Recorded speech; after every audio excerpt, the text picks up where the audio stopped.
Hey, thank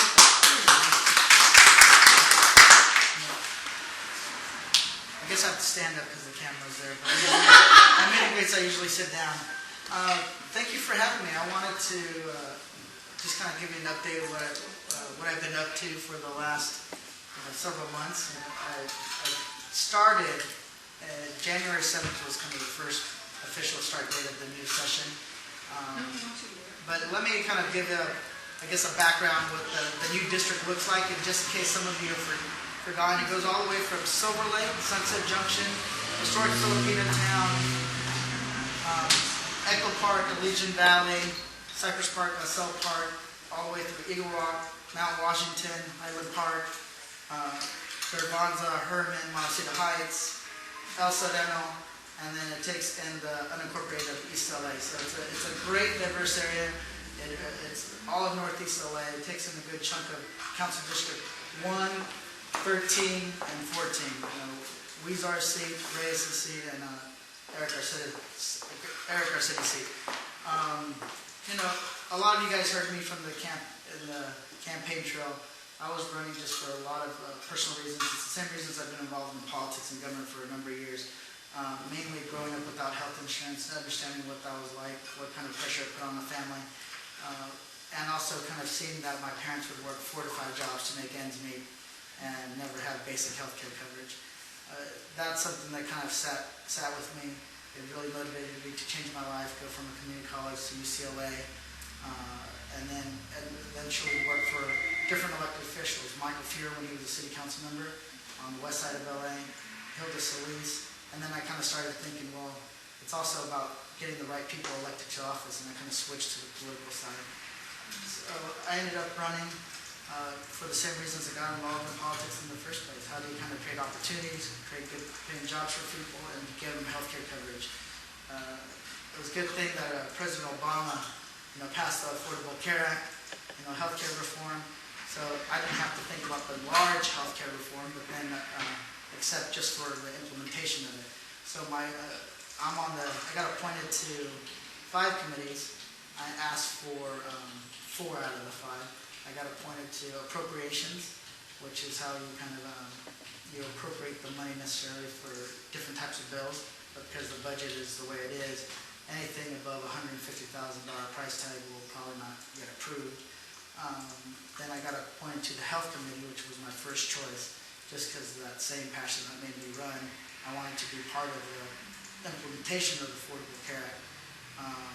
And as of today, myself and 2 other members were 3 freshmen under the new term limits. We're the newest members of the health committee. So within 4 years, us 3, if we all stay on, will be the senior members of the health committee. If we serve out the entire time, we're going to have more experience than most legislators have had dealing with that particular committee in a very, very long time. So I think that's what they're trying to do, is create a lot of institutional knowledge and knowledge of how things get implemented. So once we're done implementing the Affordable Care Act, we're going to have to make sure that it actually works correctly. I'm proud to say that my first vote on a real bill, not like a resolution, but a bill that had some profound impact, were on the implementation of the Affordable Care Act, the regions, right, the health insurance exchange that people have talked about, and the expansion of Medi-Cal. Those are my first 2 votes in committee, my first 2 votes on the floor on a real bill that actually had an impact. Another committee I'm on it's arts, entertainment, media, and internet, media, and technology. It's an interesting committee. Kind of runs the gamut. I asked to serve on that because, well, as you know, we have the highest per capita folks in this district and any other district that work in the film, television, creative arts, and in this district than any other district in the entire state. And I wanted to serve on it because I want to figure out how I can be helpful in kind of developing the industry, making sure that people do have jobs, making sure that their talents are recognized. So I appreciate it because I can get some folks to come and focus on, I can try to get the big studios to kind of maybe come in and do workshops or different things that kind of bring a little bit more attention to what we have here in Northeast LA. Another committee I sit on is Water, Parks and Wildlife. And I asked for that because I have a passion, and I had a passion for Los Angeles River since I worked for Michael Fuhrer back in the valley. And it's just the LA River is just I think a great, I don't want to call it a resource, but a great location in the city of LA that we haven't fully utilized. So figuring out how to bring more resources to the river, vitalize it, making sure that we take it back to its natural state is something that I'm committed to doing. So I asked to serve on that committee to figure out how we can speed that process along. I'm not sure if most people realize, but revitalizing the river, say if we wanted to quote-unquote revitalize certain projects, even though we're taking it back to its natural state, it would still have to go through a CEQA process, right? Because even if we're going to protect the environment, we have to make sure we're protected it in the right way. So we're trying to figure out different ways to do that, and also bring more resources. And the last committee I was put on was labor. It's a great opportunity, I think, that position, because it really does give me an advantage over a lot of different members. So those are the committees I've been appointed to. Some of the stuff I'm working on, it's the same stuff I campaigned on. Healthcare, education, and jobs. And then I even expanded that to deal with other, I think, personal priorities, but priorities for the community.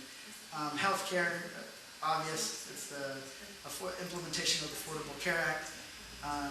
I've been approached to carry legislation on single-payer system. I appreciate and favor a single-payer system, but I kind of turned it down, and a lot of other members that are very progressive turned down carrying any legislation on the single-payer issue, because we didn't want to appear that we didn't have faith in the healthcare reform that the president passed.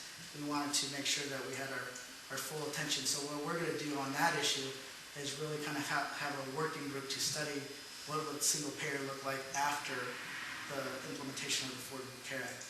Right now, we have a lot of individuals returning from service in the military that were either, they were medics, or trained, or RNs, LVNs, and their skills when they return to the stateside, they're no longer recognized as private citizens. So their skills just are wasted. So what I'm kind of trying to do is figure out how to assess those individual skills, and then get a program that helps them fill in any gaps, and then gets them to pass the Board of Registered Nursing test.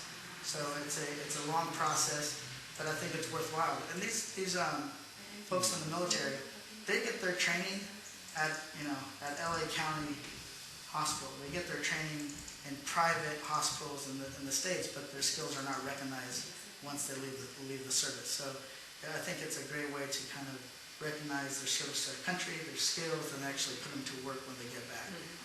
Another good example on that is protective orders, how you kind of serve a protective order to somebody that you want to keep away from a particular individual. Right now, the way you do it, you take the complaint down, you get it filed, and then the judge signs it, and then the officer has to physically take that piece of paper and serve it. If you don't find that, if I'm the officer and I can't find you, say it's a Ms. Gomez over there, if I can't find you, well, I have to hand it off to the next officer on duty. Then the next officer, if they can't find you, they have to get to the next officer, and so on and so on. So right now, they actually upload all those particular orders into a database. But what we're going to do is require that they're uploaded within 2 hours, and that any officer can download it when they're going on duty, use that, whatever copy they have to serve, and then say if an officer pulls over an individual, and they find out that they have an outstanding protective order on them, they can notify them right then and there and give them something that recognizes that they were served the notice of the protective order.